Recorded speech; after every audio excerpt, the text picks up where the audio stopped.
नमाथम श्री जगन्नाथ मद्गुरु श्री जगद्गुरु मदात्मा सर्वभूतात्मा कृष्ण वंदे जगद्गुरु।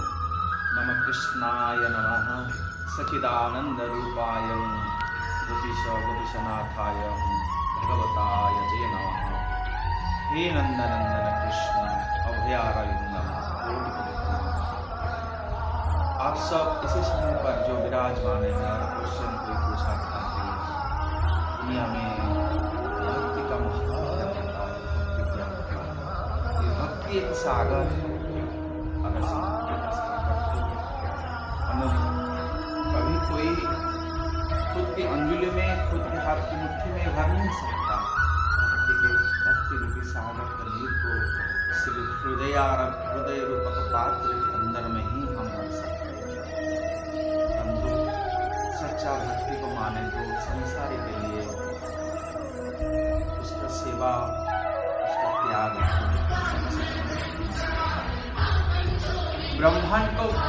ब्रह्मांडधीश भेजे हैं हमें उनकी सेवा करने। उनकी सेवा सिर्फ एक पत्थर का मूर्ति को सेवा करने से, एक लोहे के मूर्ति को सेवा करने से, एक सोने चांदी के मूर्ति को सेवा करने से वही परमात्मा श्री राम कृष्ण शिव जी सेवा प्राप्त कर जाएंगे, उसका कोई भी सत्ता नहीं। मूर्ति के अंदर में कभी भगवान नहीं होते, पत्थर कभी भगवान नहीं होता, पत्थर के अंदर में भगवान होते हैं, क्योंकि वो भगवान को हमें ही हमारा श्रद्धा विश्वास और प्रेम के साथ से जब जुड़ जाते तो हम पत्थर हमारे लिए गोपाल जी बन जाते, श्री राम जी बन जाते, महादेव बन जाते। परंतु उससे बड़ा भगवान को हमारे घर में हमारी माता, हमारे पिता के रूप में विराजमान है। भगवान स्वयं कृष्ण नंदन कहते हैं कि जो संतान 100 बार रोज मेरा भगवत पाठ करता है, 100 लाख बार वो राम नाम जाप करता है, परंतु उसका पिता माता का नाम एक बार भी नहीं ध्यान से नहीं लेता है और पिता माता का सेवा वो एक बार भी नहीं करता है, तो समझ लो उसका नाम जपन करना, उसका पूजा पाठ करना सब पानी में चला। क्योंकि भगवान जोगेश्वर कृष्ण हो, श्री मैया पुरुषो श्री पुरुषोत्तम रामचंद्र जी हो, शिव जी हो, वो कोई माँ की गर्भ से ही पहले पैदा, माँ की गर्भ ब्रह्मांड को जन्म देने वाला ब्रह्मांडधीश का भी गर्भ। तो इसीलिए समझ लो मेरे बात,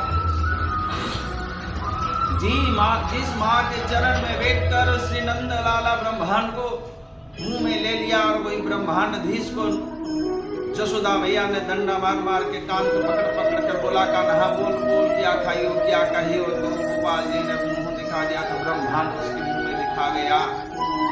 माँ को लगा कि मेरा बच्चा शायद भूख लग गया, पागल हो गया, उसके मुंह में सब कुछ दिखाई देता है, पर तो ये माँ और बच्चा का प्रेम। मेरा कहना है मंदिर जाओ, दिया जलाओ, बहुत माला चढ़ाओ, प्रसाद चढ़ाओ, दान करो, पुण्य करो, परंतु घर में बैठे हुए तेरे चलती देवता, तेरी माता, तेरे पिता को कभी भी अवहेला ना करो, कभी भी उनके बारे में गलत ना सोचो, ना उनके बारे में उनको अकेला ना छोड़ो। जो जगत का दुख को, जगत का जहर को पी पी कर एक दिन से लेके 10 महीना 10 दिन तक गर्भ में रख के कितना झड़, कितना झंझा, कितना दुख को सहकर हमें जो दुनिया को लाया है,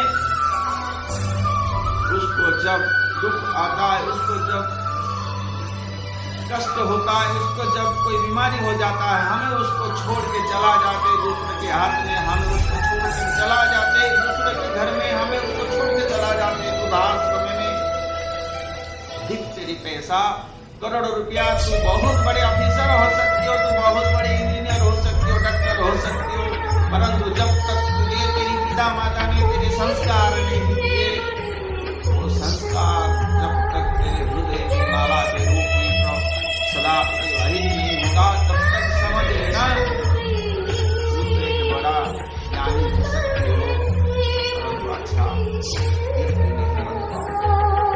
ज्ञान से व्यक्तित्व का वृद्धि होता है, परंतु संस्कार से व्यक्तित्व का प्रभाव तो वो संस्कार पिता माता से ही प्राप्त होता है। जन्म जन्म का धर्म कर्म से प्राप्त, कर्म से ही प्राप्त होता है। नहीं हो कर्म से तो धन और वैभव प्राप्त होता है, परंतु संस्कार से ही तेरा जीवन माता योगेश्वर कृष्ण बोले कि जो जीवन में कोई भी मंत्र नहीं जाप करता है, कोई पाठ नहीं करता, व्रत नहीं करता, जरूरी नहीं करना, परंतु संसार में जीने के लिए कुछ सिस्टम्स को फॉलो करना पड़ता है। इसी वजह से इस नाम प्रेम धाम यज्ञ करना जरूरी है। उससे भी बड़ा है जो दुनिया को लाया है, जिन्होंने सारे संसार का दुख सहतक पैदा किया, उसको कभी अवहेला नहीं करना।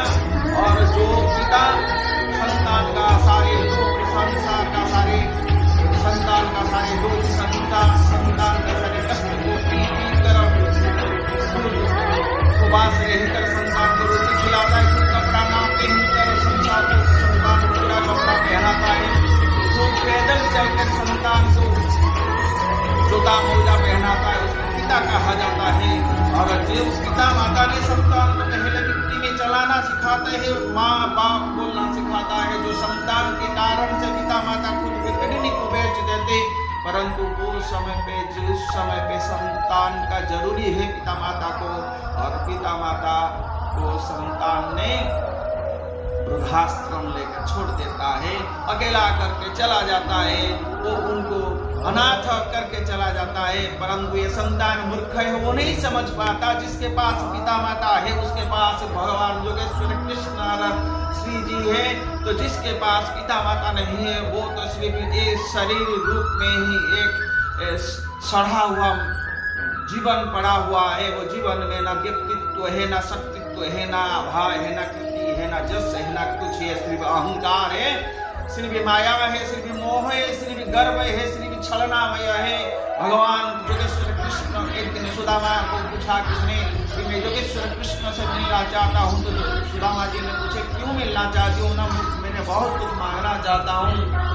सुदामा जी ने बोले हे मानव, कभी भी योगेश्वर कृष्ण से आपका दर्शन हो जाए, एक बात ही मांगना, कृष्ण ही मांगो। भगवान योगेश्वर कृष्ण जिसको मिल जाते हैं तो ये ब्रह्मांड उसको ही मिल जाता है, संस्कार खुद मिल जाता है। मैं सारे माता पिताओं को विनम्र अनुरोध करता हूँ, बच्चा को पढ़ाओ, बहुत इंजीनियर बनाओ, डॉक्टर बनाओ, ऑफिसर बनाओ, लायक बनाओ, परंतु इतना भी लायक ना बना दो वो आपको नालायक समझ बैठे। और जिस उंगली को पकड़ के आपने उसको अंडा से झंडा बनाया, छोटा से युवक बनाया, मर्दांगी दिया, शादी कराया, और जिस समय पे आपका उंगली पकड़ने का टाइम होता है उस समय पे वो आपको छोड़ के उसका बीवी का बच्चों का हाथ पकड़ के विदेश चला जाता है और आपको जीवन को सड़ने के लिए छोड़ देता है। समझ लो, वृद्धा के समय पे आपको जो अन्न मिलता है वो आपकी धन के कारण से नहीं, वो आपके संस्कार के कारण से। कोशिश करो संतान को अध्ययन तो करने दो, ज्ञान तो बढ़ाओ, उसके साथ साथ संस्कारी बनाने। क्योंकि भगवान श्री मर्यादा पुरुष रामचंद्र बोले कोई संत के पास जाओ, सन्यासी के पास जाओ, महात्मा के पास जाओ, उससे कुछ ना मांगो, उससे मांगना है तो जीवन को कैसे जिया जाए, जीवन को जीने के लिए कैसे पद्धति प्रकाशित हुए, जीवन को कैसे हमें हमारा कर्म के कारण से हमारा ज्ञान प्राप्त करे, हमारा कर्म और दान के कारण से हमारा संस्कार वृद्धि हुए और वही संस्कार का फल हमारा पूंजी बने और वही पूंजी हमारी परिवार, हमारी जेनरेशन टू जेनरेशन हम कैसे प्राप्त करें, उसको ही प्राप्त करो।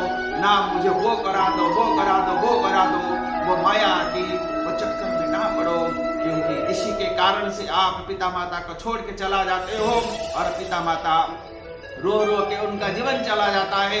समझ लो तेरा पैसा सब पानी में चला गया, ये तेरे लिए ही आगंतुक फिक्स डिपॉजिट बन गया। तू जैसे तेरे पिता माता के लिए करते रहोगे वैसे ही तेरे बच्चे आएंगे और वही बच्चा वही संस्कार प्राप्त करेंगे, तेरे लिए करेंगे, क्योंकि तू जैसे करोगे वैसे भरोगे। दुनिया सदा सर्वदा इसके पास प्रकाश ही नतमस्तक होता है, जिसका जड़ मजबूत जिसका जड़ जमीन के नीचे तक जाता है, ना जिसका डाहिया ऊपर तक आसमान तक छूता है, जिसका गहरा ही नहीं होता, उसका ऊंचाई नापा ना जा सकता है। इसलिए तो तेरा संस्कार ही, तेरा दान पुण्य ही, तेरा गहराई और तेरा उच्चता, तेरा सम्मान, तेरा वैभव ही, तेरा उच्चता ही मापा जा सकता है। इसीलिए तेरा संस्कार है तो तेरा उच्चता भी है, तेरा संस्कार नहीं है तो कुछ नहीं है। समझ ले, भगवान को सेवा करो, कितना भी सेवा कर लो, परंतु नर रूपी नारायण का सेवा करो। पहले तेरी माँ का सेवा करो, क्योंकि माँ है तो भगवान है, भगवान है तो गुरु है तो संसार है, समाज है। क्योंकि माँ जन्म देते, पिता का परिचय हम प्राप्त होता है। गुरु एक ऐसा शक्ति जिन्होंने जीवन जीने के लिए हम आगे उंगली पकड़ के आगे रास्ता दिखाते। इसीलिए कहते माता पिता गुरु एक कॉइन है। माँ एक दिशा है तो पिता दूसरा साइड है, और बीच वाला हिस्सा गुरु माना जाता है। ये तीनों को लेकर संसार बनता है। संसार में सामाजिक व्यक्ति होता है, वही सामाजिक व्यक्ति सुस्त और सूक्ष्म रूप में आनंद ले सकता है, जो ये तीनों का संस्कार को हृदय में माला करके पहनते हैं। और भगवान खुद उसके दरवाजा में आके ठक ठक करता है, दरवाजा खोल, क्योंकि तेरा कर्म ही तुझे नर से नारायण बना दिया, तो संस्कार से पुण्यवान प्राप्त कर दे। इसीलिए तू दरवाजा खोल, मैं तेरे दरवाजे के सामने खड़ा हूँ।